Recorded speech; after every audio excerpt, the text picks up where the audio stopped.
여러분, 이웃나라 일본에서 최고의 부자는 누구일까요? 많은 분들이 IT 창업자나 흔히 재벌가를 떠올릴지 모르지만 일본은 다릅니다. 현재 일본에서 돈이 가장 많은 사람은 재벌가 출신도 아니고 기술 창업자도 아닙니다. 심지어 문과 출신입니다. 이 사람은 사양산업이라고 불리던 패션 분야에서 시작해서 전 세계를 사로잡은 브랜드를 만들어낸 유니클로의 창업자 야나이 타다시입니다. 그의 자산은 무려 443억 달러, 약 51조 원에 달하는데요. 우리가 이 재산과 자산을 말하면 빠질 수 없는 사람이 우리나라 삼성의 이재용 회장님이잖아요. 그럼 이 야나이 타다시라는 사람은 이재용 회장님보다 돈이 많은가? 아까 야나이 타다시의 자산이 약 51조라고 했잖아요. 이재용 회장님은 2025년 기준으로 약 12조 3,600억 원이에요. 그러니까 야나이 타다시가 4배 이상은 많은 거죠. 이 야나이 타다시가 이끄는 유니클로의 운영사 패스트 리테일링의 시가총액이 얼마냐면 약 140조 원이라고 합니다. 이게 어느 정도냐면요. 현대자동차의 시가총액이 약 38조, 기아자동차가 약 35조거든요. 그럼 이 두 가지를 합쳐도 유니클로의 절반 수준밖에 안 되는 거예요. 자, 그런데 세계적으로 불황이 이어지고 있고 심지어 일본은 장기적인 경기 침체인데 유니클로는 어떻게 연매출 30조 기업으로 승승장구할 수 있었을까요? 그게 바로 오늘 들려드릴 인사이트입니다. 유니클로가 어떻게 세계적인 기업이 될 수 있었는지, 야나이 타다시가 어떻게 일본 최고의 부자가 될 수 있었는지 그 성공 법칙을 5가지로 요약해서 여러분들께 떠먹여드리겠습니다. 하세요. 오늘 영상은 사업을 하고 있거나 할 예정인 분들, 나아가 큰 성공을 거두고 싶은 분들에게 아주 큰 도움이 될 겁니다. 5가지를 설명드리기에 앞서서 이 책의 제목부터 좀 짚고 넘어갈 필요가 있는데요. 성공은 하루 만에 잊어라. 아니, 성공을 했으면 기뻐해야지. 저는 팔로워 10만 명 달성했을 때에도 케이크 사서 파티했었거든요. 근데 성공을 하루 만에 잊으래요. 야나이 타다시 회장은 모두가 성공했다고 기뻐할 때 반성을 한다고 해요. 이 연매출 30조 원 회사를 이끄는 타다시가 한 말을 한번 제가 읽어드리겠습니다. 성공에 대해 착각하는 사람들이 늘어난 듯하다. 따지고 보면 성공이랄 것도 없는데 스스로 대단한 일을 해낸 양 오해하는 사람이 많다. 그 정도의 성과를 성공이라고 부르면 안 된다. 뼈를 제대로 때리죠. 오히려 성공이라는 이름에 실패라고 해야 하지 않을까? 얄팍한 성공 따위는 무시할 수 있는 배짱이 필요하다. 경영자가 제일 중요한 고객을 뒷전으로 미룬 채 눈앞의 소소한 성공에 만족하면 안 된다. 성공은 성공이라고 부르는 순간부터 진부해진다.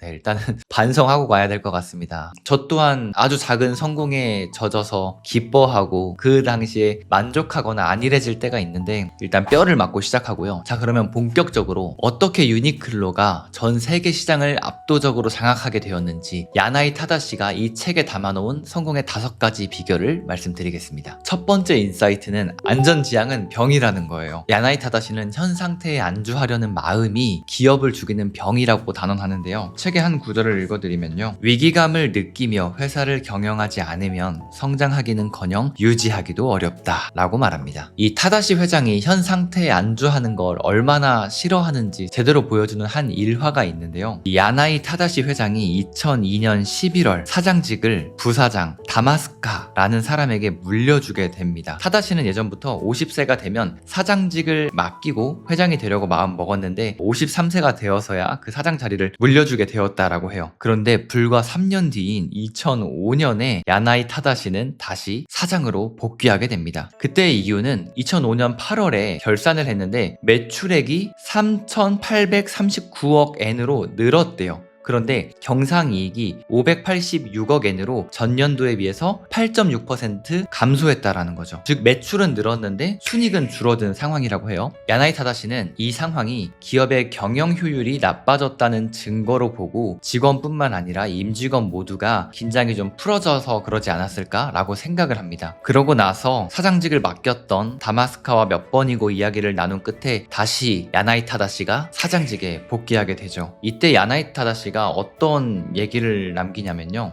다마스카는 좋은 가정에서 귀하게 자라서인지 의외로 안정성장을 지향했다. 사업에서는 기회다 싶으면 달려들고 물어 늘어져야 하는데 그는 대담하게 도전하지 못하는 경우도 있었다. 어쩌면 회사를 위기에 빠뜨리고 싶지 않다는 마음이 커서 위험한 도전을 피했을지도 모른다 라고 이렇게 서술을 해놨습니다. 그리고 동시에 나는 안정적인 성장을 원하지 않는다. 국내는 물론 세계 시장을 향해 진출하려면 더 역동적으로 도전해야 한다. 한다. 그러지 않으면 경쟁에서 지고 만다. 라고 말을 합니다. 즉, 사장직을 맡겼던 다마스카는 안정파였고 이 야나이 타다시 회장은 스스로를 급진파라고 여겼습니다. 그런데 이 야나이 타다시는 안전지향은 병이라고 표현을 했을 정도로 고여있고 머무르는 것을 싫어했죠. 야나이 타다시가 부임한 이후로 유니클로는 다시 승승장구하게 되었습니다. 즉, 안전하게 가자 이런 철학 대신 위험을 감수하더라도 더 멀리 더 도전적으로 한번 해보자 라는 타다시의 철학이 적중하고 성공했던 거죠. 두 번째 인사이트는 바로 스스로 묻고 답하라입니다. 타다시 회장은 그 질문에 정직하게 답할 수 있어야 한다고 말합니다. 책의 36페이지에 제가 이렇게 형광펜을 가득 쳐놨을 정도로 타다시가 했던 질문들이 인상 깊어서 이렇게 표시를 해놨었는데요. 타다시 회장은 매년 1월 1일 전 직원에게 이메일을 보낸다고 해요. 12월이 되면 생각들을 정리해놨다가 1월 1일에 보내는 거죠. 그런데 이 질문들이 정말 너무 좋아서 여러분들께도 한번 읽어드릴게요.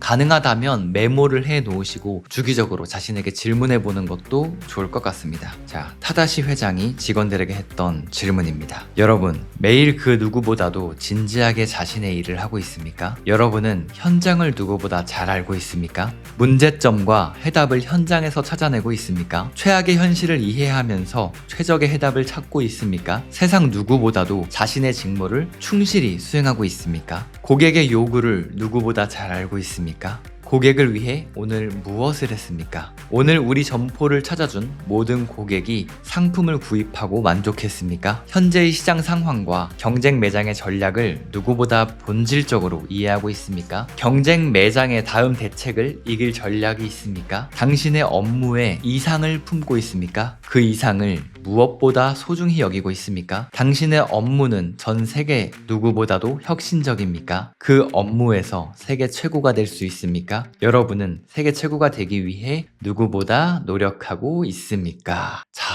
이렇게 질문을 던집니다. 그리고 이 질문에 대해 깊이 생각해 달라고 부탁을 하죠. 저도 이제 막 사업을 시작하며 앞으로 여러 일들에 부딪힐 텐데 그때마다 여기 있는 질문들을 좀 던져보려고 합니다. 여러분들도 이건 한번 메모해 놓으시고 여러분들이 성장할 때 스스로 던져보시면 좋을 것 같습니다. 세 번째는 회사는 땡땡을 위해 존재한다입니다. 여기서의 땡땡은 무엇일까요? 책의 354페이지에 나오는 내용인데요. 일본의 경영자 중에 회사는 직원을 위해 존재한다고 말하는 사람이 꽤 많다. 하지만 내가 보기에는 주객이 전도된 이야기다. 또 어떤 미국의 경영자는 회사는 주주를 위해 존재한다고 말한다. 모두 말도 안 되는 소리다. 회사는 고객을 위해 존재한다. 고객을 위해 무엇을 할 수 있을지 늘 고민하고 앞장서서 해결책을 실행해야 살아남을 수 있다 라고 말합니다. 자, 한번 다 같이 생각을 해볼까요? 상품과 서비스를 고객에게 제공하고 그 대가로 고객이 돈을 지불할 때 비로소 회사는 수익을 얻습니다. 진짜 경영자는 고객을 먼저 보죠. 그래서 이렇게 묻습니다. 고객을 위해 무엇을 더 할 수 있을까? 그리고는 바로 움직이죠. 남 탓하지 않고 해결책을 찾으러 다니는 겁니다. 살아남는 회사는 고객의 눈으로 보고 고객의 입장에서 고민하고 고객이 지갑을 열 이유를 끊임없이 만들어냅니다. 제가 이 책뿐만 아니라 다이소 박정보 회장의 1000원을 경영하라, 교촌치킨 권원강 회장의 최고의 상술, 그리고 피터 드러커의 위대한 혁신, 이런 책들을 읽으면서 공통적으로 강조하는 게 바로 고객입니다. 고객. 이 책에서도 고객, 저 책에서도 고객. 그만큼 고객을 강조하죠. 피터 드러커는 이런 말을 합니다. 밖으로 나가서 고객을 만나라. 고객을 만나 질문하고 경청하는 일은 아무리 강조해도 지나치지 않다라고 말이죠. 저도 여기서 영감을 받아서 최근에 고객분들에게 설문조사를 하나 진행했습니다. 제 아웃풋 독서노트를 구매해주신 분들께 이 독서노트에 어떤 점이 좋았는지, 어떤 점이 불편했는지, 앞으로 어떤 점을 개선하면 좋겠는지 등 한 10가지 정도의 설문 문항을 만들어서 이를 설문조사했죠. 그리고 이를 업그레이드 하는데 활용하고 있습니다. 여러분들도 여러분의 고객에 대해서 파고들고 또 파고드는 시간을 가져보시면 좋을 것 같습니다. 네 번째 인사이트는 변화하지 않으면 죽는다입니다. Change or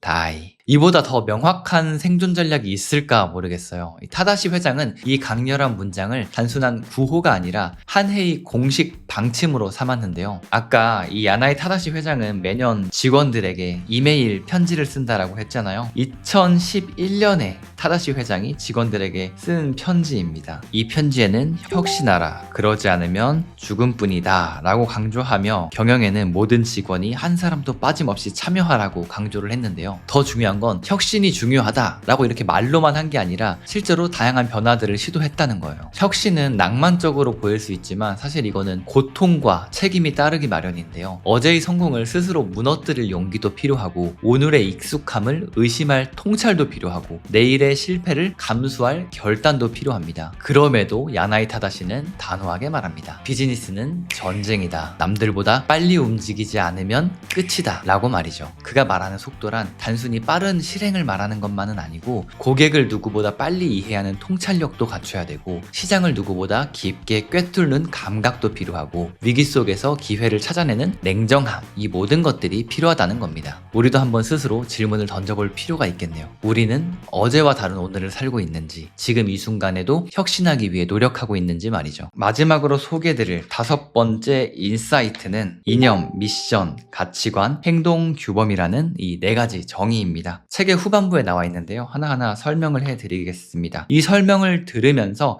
이념이 뭐고 미션이 뭐다 이런 것들을 이해하는 것도 중요하지만, 나의 이념, 우리 회사의 이념은 무엇인가, 우리 회사의 미션은 무엇이고 가치관은 무엇인가라고 여러분들만의 답을 찾아보는 것도 굉장히 중요하다라고 생각이 됩니다. 먼저 이념이라는 개념은 가장 상위의 개념으로 기업이 존재하는 이유이자 세상에 어떤 영향을 미칠 것인가 입니다. 유니클로의 이념은 옷을 바꾸고 상식을 바꾸고 세상을 바꿔나간다 라는 문장으로 정의가 되고요. 2번째 미션은 이념을 실행하기 위한 구체적인 방향입니다. 유니클로 그리고 그 모회사인 패스트 리테일링 그룹의 미션은 지금까지 없던 새로운 가치를 지닌 옷을 창조하고 전 세계 모든 사람에게 멋진 옷을 입는 기쁨과 행복, 만족감을 제공합니다. 이런 미션이 있습니다. 3번째 가치관은 구성원들이 공유해야 할 생각과 마음인데요. 가치관을 하나씩 읽어드리면, 고객의 입장에 입각하기, 혁신과 도전하기, 개성을 존중하고 회사와 개인 모두가 성장하기, 그리고 정의를 향한 집념이 있습니다. 마지막으로 행동 규범은 실무에서 따라야 할 구체적인 행동 지침을 말하는 건데요. 여기에 예시로는 모든 일을 신속하게 실행합니다. 현장, 제품, 현실의 바탕을 두고 실질적인 비즈니스 활동을 전개합니다. 높은 윤리관을 지니고 세계 시민으로서 행동합니다 라는 게 나오는데요. 여기에 나온 이 이념과 미션과 가치관과 행동 규범은 우리가 개인으로서 성장하기 위해서, 또 우리의 사업을 키우기 위해서 꼭 정의해야 할 항목들이라고 생각을 합니다. 일본 부자순위 1등이자 세계 부자순위 31위인 야나이 타다시 회장의 성공은 하루 만에 잊어라 인사이트를 들려드렸는데요. 이 타다시 회장이 했던 말 중에 이런 말이 있어요. 10번 중 9번 실패해도 한 번만 제대로 이기면 된다. 그는 수없이 실패하고 그 실패를 두려워하지 않았어요. 실패하더라도 회사가 망하지 않으면 괜찮다. 실패할 거라면 빨리 실패하는 편이 낫다. 이게 바로 그의 경영 철학이었거든요. 사업이라는 게 이론이나 계획대로 되지 않죠. 실패를 통해 빠르게 깨닫고 빨리 수습하고 그리고 다시 도전하는 거, 그리고 그것을 반복하는 것이 강력한 승리로 이어진다는 겁니다. 오늘 이 책을 소개해드리기 위해서 2번, 3번 이 책을 곱씹으면서 읽어봤거든요. 제가 평가한 이 책의 한 줄 총평은 그저 그런 책이 아닌 정말 비범한 책이다 라는 평가를 남기고 싶습니다. 야나이 타다시 회장이 자주 했던 말 중에 하나가, 나는 유니클로를 그저 그런 평범한 회사로 만들고 싶지 않았다 라는 문장이 있거든요. 이 책 또한 그저 그런 평범한 책이 아니라 정말 대단한 책이라고 생각을 해요. 엄청난 부를 잃어본 사람, 그리고 기업을 세계적인 기업으로 성장시킨 사람이 쓴 책이니 당연히 내용과 본질이 단단할 수밖에 없겠죠. 나도 나의 사업을 크게 한번 키워보고 싶다, 정말 엄청난 성공을 거둬보고 싶다 라는 분들은 이 책 성공은 하루 만에 잊어라를 꼭 읽어보시기 바랍니다. 앞으로도 유익한 인사이트를 얻고 싶다면 리치파카 채널을 구독해 주시고요. 이 영상을 빠르게 받아보고 싶으신 분들은 알림 설정까지 해주시기 바랍니다. 그럼 다음 영상에서 뵙겠습니다. 감사합니다.